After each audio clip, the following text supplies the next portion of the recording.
अस्सलाम वालेकुम नाज़रीन, मैं हूं अरसलान खोकर। आप देख रहे हैं प्रोग्राम तब्दीली विद अमीर अब्बास। सियासी अगर उफक पर हम बात करें तो रोज़ाना की बुनियाद पर एक बयान सामने आ जाता है जो या तो किसी की टांग खींचता है या किसी के हक़ में होता है। लेकिन आज जिस पर बात करेंगे वो इससे बिल्कुल हटकर हुआ। एक ऐसा इंकशाफ जो शायद किसी के हक़ में हो और किसी के हक़ में ना हो, एक पूरी पार्टी के हक़ में ना हो, लेकिन वो इंकशाफ ख़ुद उस पार्टी के सीनियर रहनुमा और वकील ने किया है और एक प्रोग्राम में किया है, बड़े बरमला इजहार करते हुए किया है। बल्कि उसके कुछ हिस्से तो उन्होंने अपनी किताब में भी लिख दिए थे, लेकिन अब उन्होंने बड़ा खुलकर कह दिया है। मैं बात कर रहा हूँ हामिद खान साहब की, जिन्होंने गुज़िश्ता रोज़ ये बयान बड़ा वाज़ेह तौर पर बरमला इसका इजहार किया कि नवाज़ शरीफ साहब को अदालती फ़ैसले से पहले ही नाअहल करने का फ़ैसला हो चुका था और इस मामले में अदलिया को सिर्फ इस्तेमाल किया गया। अब ये मामला किस करवट बैठेगा, क्योंकि ये एक ऐसा मामला है जो अब किसी करवट बैठता दिखाई तो देगा नहीं। नवाज शरीफ साहब के हवाले से इसहाक डार साहब और उनकी अपनी पार्टी के लोग पहले ही कह चुके हैं कि नाअहली तो अब ख़त्म हो गई नए कवानीन के तहत। तो नवाज शरीफ साहब आएंगे और इलेक्शन लड़ेंगे। अब देखना यह है कि क्या वो चौथी बार वज़ीर आज़म के लिए लड़ेंगे या फिर वो पाकिस्तान आएंगे और अपनी पार्टी को संभाला देंगे।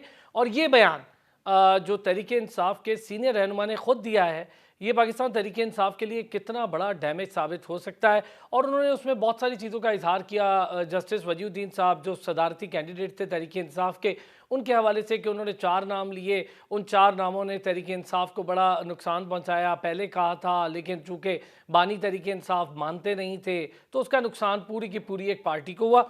लेकिन इस वक्त मामला ये है कि अब नून लीग जो बार बार कहती थी कि मियां नवाज़ शरीफ यानी उनके कायद के साथ ज़्यादती हुई है, उनके कायद को जानबूझ के ज़ोर ज़बरदस्ती बाहर निकालने की साजिश की गई है, तो अब उनका बयानिया एक स्ट्रॉन्ग फुट होल्ड्स पर दिखाई दे रहा है। ये मामला अब किस तरफ जाएगा? इलेक्शन के बारे में मामला सामने आ रहे हैं कि 12 अगस्त 11 अगस्त, कभी वफाकी वज़ीर ख़जाना ने ये बात बरमला इजहार कर दी, कभी खुर्शीद शाह साहब ने, मुसद्दिक मलिक साहब ने, कि 12 अगस्त या 11 अगस्त को असम्बली अपनी मुद्दत पूरी कर लेंगी, उसके बाद निगरान सेटअप आ जाएगा। लेकिन क्या निगरान सेटअप इंतखाबात मुकर्ररा मुद्दत या मुकर्ररा वक्त पर करवा पाएगा, नहीं करवा पाएगा? इस पर भी आज बात करेंगे और बहुत सारी चीज़ें इस पर बात होगी। साबिर शाह साहब सीनियर तजज़ियाकार हैं, उन्होंने हमें ज्वाइन किया है। उनके साथ साथ पाकिस्तान पीपल्स पार्टी के सीनियर रहनुमा बैरिस्टर मियां आमिर हसन साहब ने भी हमें ज्वाइन किया। बहुत शुक्रिया आप दोनों हजरात का। आमिर साहब, पीडीएम गवर्नमेंट है, आप लोग लाए हैं सारे, एक बड़ा बयान है हामिद खान साहब की तरफ से और मेरा ख्याल है ये हकीकी मानों में एक ऐसी चीज़ है जो बहुत सारी जहतें अब खोलने वाला है कि मियां नवाज शरीफ को अदालती फैसले से पहले ही नाअहल करवाने का फैसला हो चुका था। बहुत शुक्रिया जी। देखें, यही वो चीज़ें हैं जिन्होंने पाकिस्तान के अंदर सियासत को और अल्टीमेटली फिर रियासत को कमज़ोर किया है। क्योंकि अगर पॉलिटिक्स के अंदर स्टेबिलिटी होगी, तो फिर रियासत के अंदर इस्तेहकाम आता है, इदारे उसके सही तरीके से काम करते हैं और फिर रियासत डिलीवर भी कर पाती है आवाम को। लेकिन पाकिस्तान के अंदर ये जो साजिशें दर साजिशें रही हैं, उन्होंने नुकसान पहुँचाया। और आज ये जिनकी तरफ से बयान आया है वो प्रेसिडेंट हैं, रहे हैं, मेरे ख्याल से पहले प्रेसिडेंट पीटीआई के, और फिर एक प्रोमिनेंट लॉयर भी हैं वो। हमारा बड़ा प्रोफेशनल ग्रुप है, उसे वो लीड करते हैं। तो मैं समझता हूँ वाक़ई बहुत सी चीज़ें हम लोगों को तो पहले से पता था, ये अनफोल्ड अब होना शुरू हुई हैं कि सियासत के अंदर कैसे पीटीआई को मुतारिफ करवाने के लिए शुजा पाशा साहब ने, हमीद गुल साहब ने तो बुनियाद रखी खैर, लेकिन शुजा पाशा साहब ने इसे बहुत ज़्यादा आगे बढ़ाया। वो लाहौर वाला जलसा, और फिर जनरल फैज़ ने और जनरल बाजवा ने वो कर लेकिन दिखाया जो आमिर शायद नहीं साहब, हो एक सकता चीज़ था मैं माज़रत उसके के लिए। साथ एक चीज़ मैं आपको बताऊं, सियासी पार्टियां खुद अपने लिए एक दूसरे के गिरेबान पकड़ती नहीं हैं। आज से पहले अगर देखूं तो घसीटने घसीटने की बातें कभी किसी के लिए की जाती थी, कभी पीपल्स पार्टी की तरफ से उनको कहा जाता था। तो ये तो आपको पता है कि जेलों में रखने का तो रिवाज बड़ा पुराना रहा है आपस में। अब शायद मामला समझ में आ गए होंगे सारी सियासी जमातों को। देखिए, अगर तो फिर बात बहुत पुरानी शुरू होगी तो फिर तो अरसलान साहब कोई हद नहीं है। बिल्कुल ठीक है, हॉस्टिलिटी रही है पॉलिटिक्स के अंदर, पीपल्स पार्टी और पीएमएलएन के दरमियान भी। लेकिन इसके बावजूद पीपल्स पार्टी ने कभी भी अपने किसी सियासी मुखालिफ को जेल के अंदर नहीं रखा, और ना ही हमने लटकाने की, घसीटने की बातें की हैं। जिन्होंने की है उन्होंने माजरत भी की है। लेकिन बहरहाल चार्टर ऑफ डेमोक्रेसी के बाद तो अब बिल्कुल भी ऐसी चीजें नहीं थी। पाकिस्तान की पॉलिटिक्स बेहतरी की तरफ जा रही थी। फिर एक नई सियासी जमात, सो कॉल्ड सियासी जमात को मुतारिफ करवाया गया, और जिस तरीके से करवाया गया वो आपके सामने है कि हमारी सियासी जमात को सबसे ज्यादा नुकसान पहुंचाया गया, तोड़ा गया पंजाब के अंदर बिलखसूस, और केपीके के अंदर, और लोगों को पीटीआई के अंदर शामिल किया गया। और फिर एक गवर्नमेंट थी, एक स्टेबिलिटी के साथ चल रही थी, उसे उसके खिलाफ साजिश की गई। फिर जो सारे मामलात आए, जिस तरह एक सियासी जमात को बनाने के लिए सारी सियासी जमातों को खराब किया गया, किसी के पीएमएलएन के कायद को डिस्क्वालीफाई किया गया। हमें इलेक्शन मुहिम से चलाने के लिए हमेशा से वो एक दहशतगर्दी वाला एलिमेंट रखा जाता है, वो रखा गया। और 4 साल जो कुछ हुआ उसका नतीजा आपके सामने है कि रियासत ने भी नुकसान उठाया है और सियासत ने बहुत ज्यादा। अच्छा तो चले, मैं एक समझता चीज़ हूँ इस पे अब थोड़ी सी और पाकिस्तान के भी अंदर बात करूंगा। इसे हमें परवेज सीखना मुशर्रफ साहब के चाहिए। दौर में भी नवाज शरीफ साहब के साथ कुछ ऐसा ही हुआ, बाहर जाना पड़ा, आके एक अदालती मामले में गए और फिर अपने आप को वहाँ से बहाल करवाया, फिर वो वज़ीर आज़म बन गए। तो ये चीज़ें मियाँ नवाज शरीफ के साथ जुड़ी भी हुई हैं। अब ये एक और बार हो रही है। साबिर साहब, सर बयान हामिद खान साहब का किस हद तक इंटेंसिटी देख रहे हैं इसकी, और क्या नुकसान होगा मज़ीद पीटीआई को? वैसे तो खैर मज़ीद नुकसान अब क्या होगा इससे ज़्यादा जो उन्होंने खुद कर लिया अपने लिए। अरसलान खोकर साहब, जो बात हामिद खान ने की है वो कोई नई बात तो नहीं है। यहाँ फैसले कई और होते हैं, टूल्स कोई और होते हैं, अमल दरामद कोई और अच्छा करता साबिर है। साहब, माजरत एक चीज़ थोड़ी सी, चूंकि आप सीनियर आदमी हैं, उन्होंने जो अपनी बुक लिखी है जुडिशरी के हवाले से, उसमें कुछ पॉइंट्स इसके ऑलरेडी उन्होंने पहले लिख दिए थे, अब तो उन्होंने बरमला इसका इजहार कर दिया है। देखिए, मैंने उनकी किताब नहीं पढ़ी, लेकिन बात फिर वही है कि ये खुद भी तो तरीके इंसाफ के साथ जुड़े रहे हैं ना। जब तरीके इंसाफ के साथ ऊपर इल्जाम थे कि जनरल शुजा पाशा ने बनाई और एजेंसीज ने बनाई, वो तो किसी जगह पे इख्तलाफ हो जाता है जब कोई सीट नहीं मिलती, मतलब कि जब कोई काम नहीं होता तो फिर इख्तलाफ हो जाते हैं। दूसरी बात यह है कि हॉस्टिलिटी पॉलिटिक्स में आज से थोड़ी है। भुट्टो साहब के दौर में आपको नहीं पता कौन कौन लोग कत्ल हुए, कौन कौन लोग अंदर हुए। बेनजीर भुट्टो भी किसी की मर्जी से ही आई थी 10 अप्रैल 1986 को, 2 दफा वजीर आजम रहे। नवाज शरीफ साहब के अपने दौर में क्या हुआ बेनजीर भुट्टो के साथ? प्रेगनेंसी में भी वो जेलों में रही, आपको पता है ना इस बात का? जी, आसिफ अली जरदारी साहब तो बड़ा जी लंबा सालों साल जेल रहे हाँ। हैं। और बेनजीर के दौर में नवाज शरीफ का एक जहाज, जॉनसन उसका नाम था, कराची एयरपोर्ट पे उसको डैमेजेस पड़ते रहे करोड़ों रुपए के। और बहुत कुछ हुआ है, बहुत कुछ हुआ। ये सारे जिम्मेदार हैं। और दूसरी बात यह है कि अगर मियां नवाज शरीफ साहब ये कह रहे हैं कि मुझे नाअहल कर दिया गया, तो अब मैं सर कोई लेकिन तरीके यहाँ पर इंसाफ का मामला कारकुन ये तो है नहीं ना हूँ। साबिर साहब, जो मामला है वो ये है, अगर मैं इस बयान की हद तक आपसे थोड़ा सा जानना चाहूँ, फिर इसके बाद मैं बहुत सारी चीज़ों पर डिस्कस कर लेता हूँ। 86 से शुरू कर लेते हैं, बेनज़ीर भुट्टो की वो जो ट्रेन वाली तहरीक थी उससे शुरू कर लेंगे। लेकिन मैं सिर्फ ये जानना चाहता हूँ सर कि ये जो बयान है हामिद खान साहब का, ये बयान इट्सेल्फ एक जो बात नून लीग कह रही थी, बार बार कह रही थी कि नवाज शरीफ को सियासत से दूर रखने की कोशिश की गई, और ख़ास तौर पे पीटीआई की जानिब से, क्योंकि वो रहते तो शायद पंजाब में पीटीआई अपने कदम न जमा पाती। तो बार बार तो ये बात नून लीग कर रही थी। आज भी आप सुन ले तो मरियम औरंगजेब साहिबा ने ये बड़ा वाजे कहा है। तो इस पर बात करो, इस हद तक, इस बयान की हद तक क्या फ़ायदा किसको और क्या नुकसान किसको? किसी को कोई नुकसान नहीं होगा, मामूली और आम बात है। इन बयानों की कोई हैसियत नहीं। ये वही स्टोरी है, वही हिस्ट्री है जो चलती आ रही है। एस्टेब्लिशमेंट पे इल्जाम आज से नहीं लग रहे, बड़े पुराने लग रहे हैं। अब भी तो लग रहे हैं ना इस वक्त। तो मैं नहीं समझता इन बयान की कोई हैसियत है। नवाज शरीफ साहब गए थे ना मेमोगेट केस में काला कोट पहन के जी हाँ। यूसुफ रजा गिलानी के खिलाफ, याद आ गया आपको? जी बिल्कुल सर। और जब तक यूसुफ रजा गिलानी ओहदे से हटे नहीं, उन्होंने चैन नहीं लिया। ठीक हाँ है। जी, 5 और मिनट की सजा के बाद वो हट गए थे। अगली बात सुनने और 8-10 दिन की खेल है।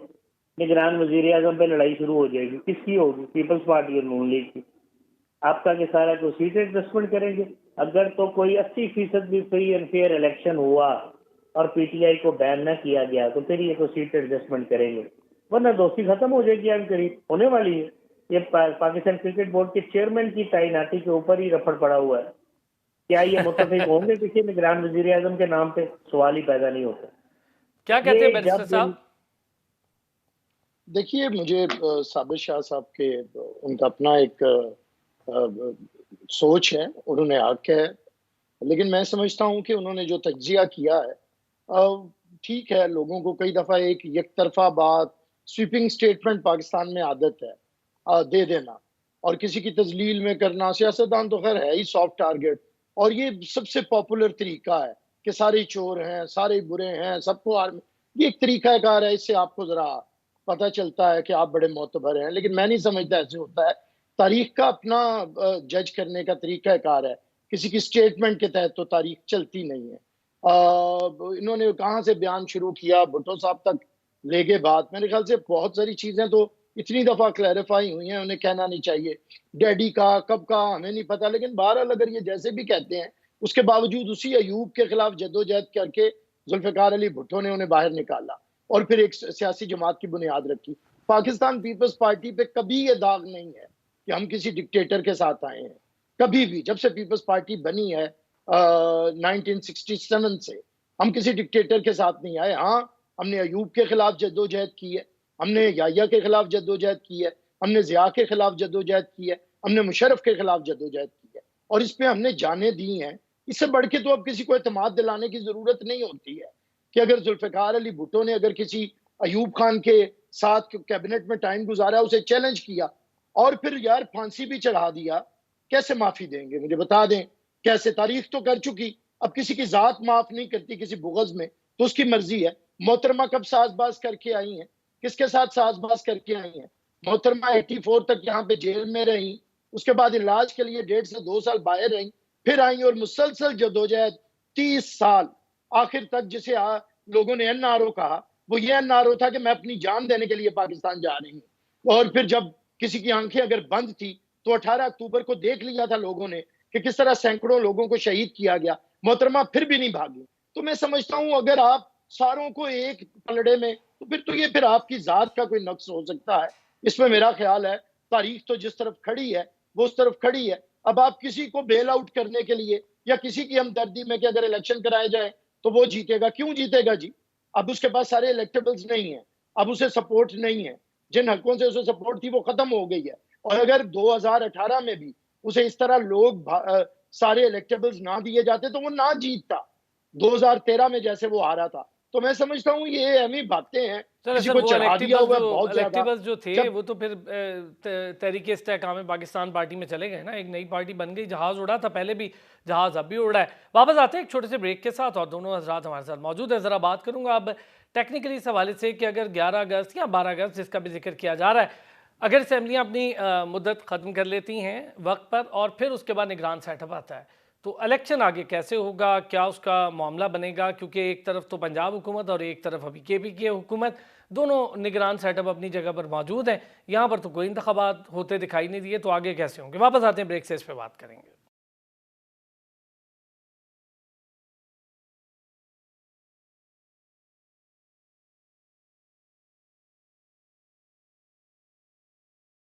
वेलकम बैक जी। और ब्रेक पर जाने से पहले जैसे कि मैंने कहा था, ज़रा असम्बलियों की मुद्दत, नए इंतखाबात, निगरान सेटअप, इस पर भी बात करके देख लेते हैं। बैरिस्टर आमिर हसन साहब हमारे साथ मौजूद हैं, साबिर शाह साहब हमारे साथ मौजूद हैं। साबिर साहब, सर 12 अगस्त हो 11 अगस्त हो, खुर्शीद शाह साहब तो 11-12 अगस्त कह रहे हैं, लेकिन वज़ीर ख़जाना ने 12 अगस्त कहा, मुसद्दिक मलिक साहब भी कह रहे हैं। यानी अब लग यूँ रहा है कि PDM इंतखाबात, पहले तो कहते थे इंतखाबात से फ़रार चाहती है, लेकिन मुझे तो लगता है कि इंतखाबात अब करवाना चाह रहे हैं। वो तो कह रहे हैं जी अपनी मुद्दत पर ख़त्म हो जाएंगी असम्बलियाँ और फिर निगरान सेटअप आएगा। 2 निगरान सेटअप ऑलरेडी इस वक्त मुल्क में मौजूद हैं जहाँ पर इलेक्शन नहीं हुआ। जी, बज़ाहिर ये महसूस होता है कि अभी तक जो चीज़ सर्टेन है वो यही है कि 11-12 तारीख को ये हुकूमत चली जाएगी और एक निगरान सेटअप आएगा। अब वो कितना लंबा होता है ये हम नहीं जानते। इलेक्शन होते या नहीं होते वक्त पे ये भी हम नहीं जानते। हाँ, इतने सारे अगर बयानात आ रहे हैं तो इसका मतलब है कि as soon as the tenure of the assembly gets completed, ये गवर्नमेंट घर चली जाएगी। तो मैं तो कम अज कम सिर्फ सियासतदानों को बुरा नहीं कहता, मैं तो आपके सामने मीडिया को भी रगड़ रहा हूँ। कौन सा आपने जरा आपने लिवरेज दे दिया सियासतदानों को, जैसे कि आमिर भाई कह रहे थे कि सॉफ्ट कॉर्नर होता है तो सियासतदान सॉफ्ट टारगेट होते हैं, तो आपने कहा नहीं, सियासतदान खाली नहीं है, आपने बहुत सारे चीज़ों, बहुत सारे एलिमेंट्स का जिक्र कर दिया। सारे हैं, कोई एक भी तबका ठीक होता तो ये नौबत में आती। मेरी बात समझिए गौर से कि मैं बैलेंस बात करने का आती हूँ। बैलेंस बात ये है कि इनमें से कोई भी इस तरह एनआरओ किसने दिया था? जनरल मुशर्रफ ने। तो बेनजीर आई थी, उसके बाद हालात खराब हुए और उनकी छतरी में नवाज शरीफ आए। बात ठीक है ना? हाँ, लेकिन वो तो एक मुआहदा करके दोनों फिर इकट्ठे पाकिस्तान है। उस वक्त परवेज मुशर्रफ साहब पे प्रेशर था और मेरा ख्याल है परवेज मुशर्रफ साहब उस वक्त इस पोजीशन में नहीं थे, जो हिस्टोरिकली अगर मैं आपसे इस पे बात करूं तो वो इस पोजीशन में नहीं थे कि उन्हें आने से रोक सकें। जी हाँ, सबूत हमारे पास नहीं है, बात आपकी ठीक है। लेकिन हमने तो ये देखना सिग्नेटरी कौन है। इसी जनाब मुशर्रफ ने भेजा था ना बाहर नवाज शरीफ को। नवाज शरीफ को पहली दफा डील करके तो नहीं गए। और नवाज शरीफ, मैं कह रहा हूँ कि बेनजीर भुट्टो की छतरी में आए थे, उनका अपना इतना सियासी कद नहीं था जो बेनजीर भुट्टो का था एनआरओ के टाइम के ऊपर। तो मेरा कहने का मकसद है, इनकी पुरानी लड़ाइयाँ मैं घसीटूंगा, मैं पेट फाड़ूंगा, मैं ये करूंगा, मैं वो करूंगा, तो बिल्ला दूध पी गया है, पता नहीं क्या क्या ये कहानियां हैं। तो क्योंकि अवाम की आपको आदत है कि ये तो ड्राइंग रूम में बैठे होंगे, ये फिर वोट डालने चले जाएंगे। डब्बे काउंट ही नहीं होते, वोट कभी काउंट ही नहीं होता, तो फिर मैं किस तरह कहूँ कि बहुत अच्छा डेमोक्रेटिक सेटअप है। Vote of delivered all of them, all of them. क्या ठीक हो किया गया। है कि बैरिस्टर आमिर हसन साहब सर, अरसलान साहब, मुझे देखिए, अगर तो ये तरीकाकार है जो साबिर साहब समझते हैं, तजिया निगार है कि ये मसाइल के हल करने का तरीका है, तो ठीक है। असल में हमारी कौम के अंदर वो कुछ खुद साख्ता दानिश्वरों ने ये तरीका बना लिया है सब पे तनकीद करने का, कि आदत ही बना ली है तुमने तो मुनीर अपनी, जिस शहर में भी रहना उकताए हुए रहना। और बड़ा आसान है, मैं फिर कहता हूँ, ये पॉपुलर होने का आसान तरीन तरीका है। सबको रगड़ दो, सबको गालियां निकाल दो। करप्ट है क्या सिर्फ सियासतदान, जनरल, जज, आर्मी? एक एक फर्द करप्ट है। यहाँ का क्लर्क भी करप्ट है। जिसकी जितनी कीमत लगती है, 5 रुपए में जो करप्शन कर सकता है वो 5 की करता है, जो 50 की कर सकता है वो 50 की करता है, जो लाख की, करोड़ की, अरब की कर सकता है वो कर सकता है। अच्छा तो आमिर ये तो साहब एक चले इशू है। करप्शन, अभी ये से लेके करप्शन मुझे वाले बात, एक टॉपिक पे तो सेकंड कर अरसलान लेंगे साहब, बात। मुझे ये बताएं अरसलान कि साहब मुझे आपको बात क्या तो लग रहा है करने दो। Sir, election. मुझे एक बात कर लेने दे, फिर मैं आता हूँ।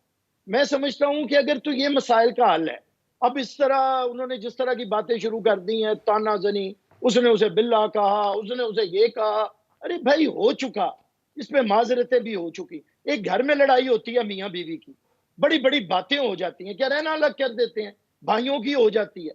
भाई आगे बढ़ने का भी कोई रास्ता होता है।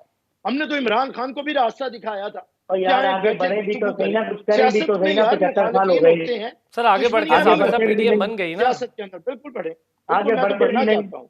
ये तो आप वो पीछे ले जाते हैं आप लोग, तो इसलिए जी। आप आमिर इलेक्शन भाई, की जो बात कर मैं रहे थे, सवाल कर रहा हूँ, जी 12 इलेक्शन की जो अगस्त बात कर रहे 11 अगस्त खुर्शीद मसला शाह हल भी साहब करें ना, हो, बातें वजीर। करने से तो हल नहीं ना होता। अच्छा जी आमिर साहब, तो क्या इलेक्शन वक्त पर होते देख रहे हैं कैसे हो रहे हैं सर? यहाँ तो 2 सेटअप हैं अभी निगरान के, और वो निगरान सेटअप ही चल रहे हैं, वहां पर इलेक्शन हुआ नहीं। तो अब ये मरकज की हुकूमत खत्म होगी तो कैसे इलेक्शन होगा? देखिए, वो जो इलेक्शन जो नहीं हुआ वो सबको पता था कि पाकिस्तान के सबसे बड़े सूबे के अंदर बहुत वो एक आईनी तौर पे मेरे ख्याल से मसला हल नहीं हो पा रहा था। इवन सुप्रीम कोर्ट से भी नहीं हुआ, और उन्होंने भी बाद में, आज भी रिव्यू पिटीशन उधर पड़ी हुई है इलेक्शन कमीशन की। तो मैं समझता हूँ कि ये मामला हल नहीं हो सका। अब तो सारी असेंबलीज जा रही हैं, अब तो इलेक्शन होंगे। और हमने पहले दिन से बताया था, आज से बात नहीं कर रहे हम, जब गवर्नमेंट बनी थी हमने कहा था कि अक्टूबर में इलेक्शन होंगे, अक्टूबर या नवंबर में, जो उसकी आईनी मुद्दत है उस पर इलेक्शन होंगे। ये तो एक फसाद और इंतशार के तहत 2 असेंबलियां तोड़ी गई, जिसपे खुद उनका मौकफ आ गया कि ना पंजाब के मेजोरिटी चाहती थी असेंबली के लोग, ना केपीके के लोग चाहते थे, लेकिन असेंबली एक फर्द वाहिद की जिद पे तोड़ दी गई, जिसका ना तो सुप्रीम कोर्ट ने सही तरीके से उसे देखा कि ये बोनाफाइडी है या मेलाफाइडी है, जो कि देखा जाता रहा है। अगर देखा जाता तो शायद ये इश्यूज ना बनते, पोलिटिसाइज मसले को बहुत ज्यादा कर दिया गया। तो पीपल्स पार्टी के होते हुए आप ये बिल्कुल ना सोचें कि इलेक्शन आगे होंगे, जो आईनी मुद्दत है उसी पे इलेक्शन होंगे। हम बड़े पार्टनर हैं। अगर कहीं पे ये बात आई कि इलेक्शन से हमें राह फरार नजर आया, तो अगर हम गवर्नमेंट में नहीं रहेंगे तो गवर्नमेंट कैसे रहेगी? तो मैं नहीं समझता कि इलेक्शन से फरार हो सकता है। और फिर मैं बात कहता हूँ कि चलें, सियासतदान तो लड़ते हैं, तजिया निगारों का काम यहाँ पे आके सीने के मेरे ख्याल से बुग़्ज़ को बाहर लाना नहीं है, यहाँ पे गुफ्तगू करना है। अच्छी, अभी भी वो बहुत से लुकमे दे रहे थे शाह साहब, मैंने किसी का जवाब नहीं देना चाहता क्योंकि मेरा उलझना उनसे ना तो जरूरी है ना बनता है। मैं तो खुद उनका कोई ऐसी बात सुनना चाहता हूँ जो वे फॉरवर्ड हो, कुछ बताया जाए, क्योंकि तजिया निगार हो, इंटेलिजेंसिया हो, हमारे मोतबर लोग हों, हम तो उनसे सीखते हैं, सुनना चाहते हैं कि ये समाज को कैसे आगे बढ़ना है। मैं भी एक पॉलिटिकल एक्टिविस्ट हूं, हम तो ये चीजें समझते हैं।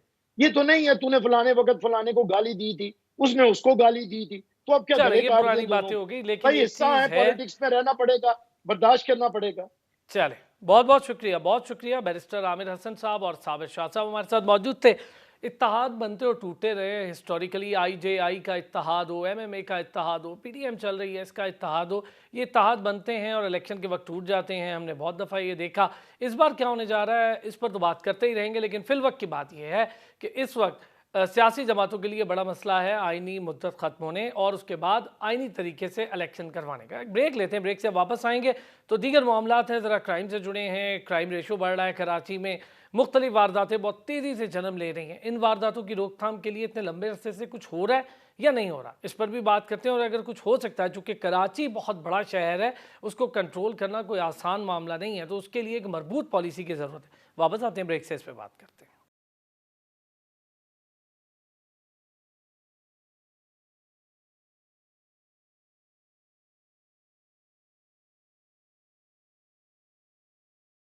वेलकम बैक जी। जैसे कि मैंने कहा था ब्रेक पर जाने से पहले कि बात करेंगे ज़रा कराची में लाकानूनियत के हवाले से। कराची में बढ़ती हुई वारदातें इस वक्त तमाम शहरियों के लिए एक मसला है, और अगर मसले से ज़्यादा कहूँ तो उनको अपनी जान के लाले पड़े हैं। कराची में किसी को नहीं पता होता कि वो घर से निकलता है, वो जिंदा सलामत वापस आता है या नहीं आता, उसकी अमलाक सही रहती हैं, उनके पास जो उनके एसेट्स हैं वो ठीक रहते हैं। एक महदूद अगर एदाद-ओ-शुमार आपके साथ शेयर करूं तो 12,000 शहरियों के मोबाइल फ़ोन छीने गए हैं। एक साल के अंदर अंदर की बात कर रहा हूँ। 24,000 से ज़ायद शहरी मोटरसाइकिलों से महरूम हो गए। इसी दौरान 1,000 से ज़ायद गाड़ियाँ छीनी गई। कई वाक़यात हैं जो रिपोर्ट ही नहीं होते मोबाइल के, तो पता नहीं इससे कितने ज़्यादा वाक़यात हैं। फिर एक बड़ा अजीब सा वाक़या पेश आया जब कराची के इलाके गुलिस्तान जौहर में एक राहगीर लड़की को गली में ही, यानी सरेआम ज़्यादती का निशाना बनाने की कोशिश की गई। इन सारी चीज़ों पर कराची के इस वक्त डायनेमिक्स, उसके हालात, और क्या ये सूरत हाल कंट्रोल की जा सकती है। तस्नीम नूरानी साहब, साबिक सेक्रेटरी दाखिला, हमारे साथ मौजूद है, उनसे इस पर बात करेंगे। सर अस्सलाम वालेकुम। जी वालेकुम सलाम। कैसे हैं सर, ठीक है? अल्लाह का करम, मेहरबानी। तस्नीम साहब, सर एदादो शुमार को एक तरफ रख देते हैं, कई एदादो शुमार तो दुरुस्त भी नहीं होते, क्योंकि हमें पता है कई चीज़ें रिपोर्ट ही नहीं होती। मोबाइल छीनने की अक्सर लोग रिपोर्ट नहीं करवाते, तो कई ऐसी वारदातें हैं और ये रोज़ाना की बुनियाद पर कराची में मेरा ख्याल है कम व बेश कोई एक आधा ऐसा लकी बंदा होगा जिससे कभी मोबाइल ना छीना गया हो। क्योंकि कराची में ये वारदातें बसों में होती हैं, चौक चौराहों पर खड़े हुए होती हैं, गली में अपने घर के बाहर खड़े हुए हो जाती हैं। ये काफ़ी अरसे से हम देख रहे हैं। एक टाइम था जब रेंजर्स के पास पूरा कंट्रोल आया था तो हम देखते थे कम हो गई थी, अब ये फिर बढ़ रही हैं।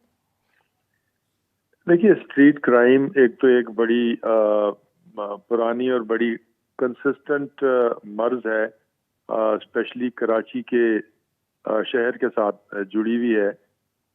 क्योंकि इसमें जो जो वजूहात हैं उसमें बहुत सारी हैं। एक तो आप अगर वजूहात ले लें कि माशी वजूहात जिसकी वजह से ये लोग जो है वो इस चीज़ में आते हैं, और वो जब के हालात ख़राब होते हैं तो आप देखें कि नौकरियां नहीं मिलती, तो वो फिर ये चीज़ें बढ़ती हैं। और उसके बाद दूसरा ये है कि हमारी जो इंतज़ामिया है वो चूँकि इससे ज़्यादा गंभीर किस्म के मसलों में फंसी हुई है, और हमारी जो हाकिम हैं उनकी प्रायोरिटीज़ जो हैं वो मुख्तलिफ हैं, तो इस वजह से जो पुलिस का जो इंतज़ाम है और वो भी उसको इतनी अहमियत नहीं देता जितनी उसको देनी चाहिए, जिसकी वजह से ये बात जो है आगे पनपती है।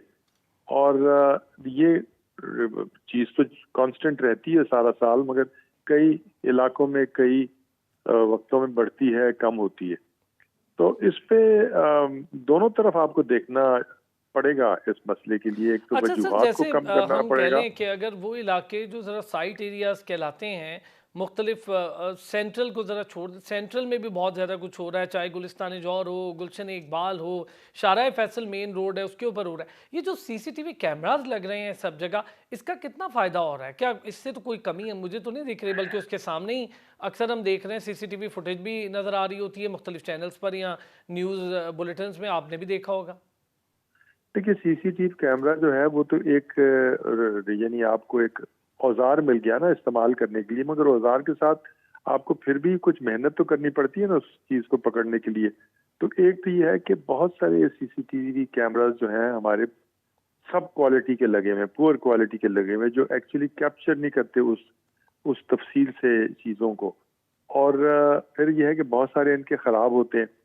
और जब ये सीसीटीवी कैमरा में तभी उसका फ़ायदा होगा ना कि अगर कोई पुलिस स्टेशन या इंतजामिया वो उसको ट्रेस करे, उस बंदे की फोटो ले, वो मेहनत चाहिए, और उसके पास उसके घर जाए और उसको तलाश करे और उसके बाद सजा दिलवाए, तो वो सारी चीजें मेहनत तलब और टाइम तलब है।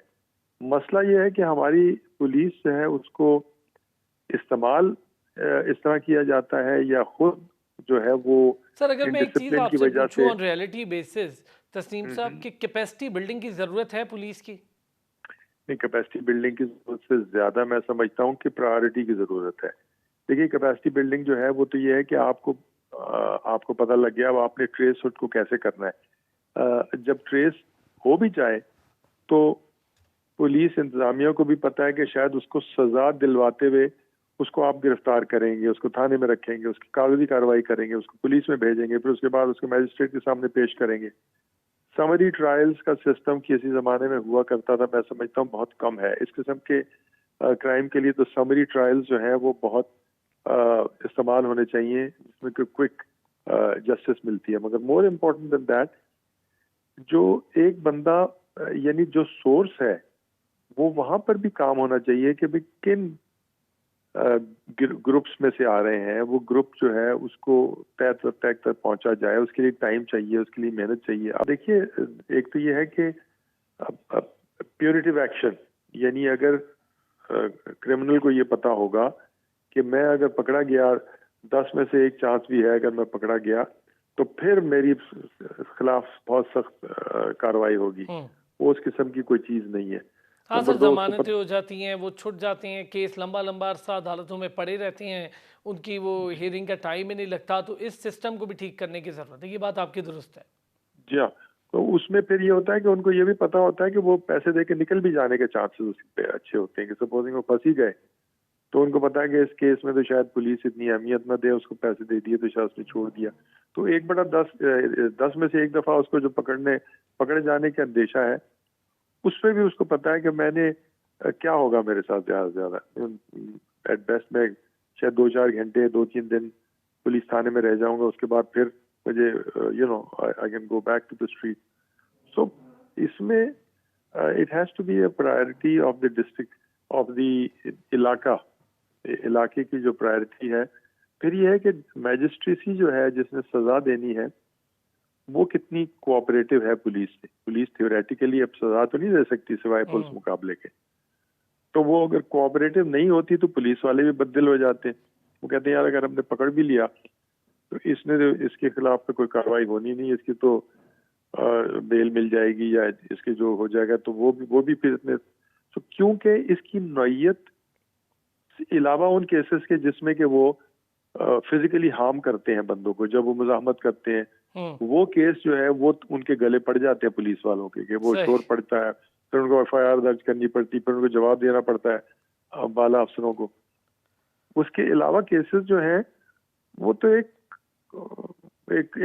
तकरीर ही है। अफसर ने तकरीर कर दी किसी चीज़ का, जो है तुम्हारे इलाके में बहुत कुछ हो रहा है, वो जवाब दे देगा, अच्छा जी ये हो रहा है, आपने मुझे फलानी मोटरसाइकिल, मैं तो उधर अदालतों में गया हुआ था, मैं ये कर रहा था, वो कर रहा था। तो सर लॉ एंड ऑर्डर की सिचुएशन जो है वो अगर हम गली मोहल्ले के क्राइम तक देखें तो बहुत ख़तरनाक है, कराची में ख़ास तौर पे। और तो कराची से निकल के दीगर शहरों में भी हम ये देख रहे हैं, उसकी बहुत सारी रीजंस आज तस्नीम नूरानी साहब ने बताई भी। बहुत शुक्रिया साबिक सेक्रेटरी दाखिला तस्नीम नूरानी साहब हमारे साथ मौजूद थे। नाज़रीन आपका भी शुक्रिया। कल फिर होगी आपसे मुलाकात, अपना ख्याल रखिएगा।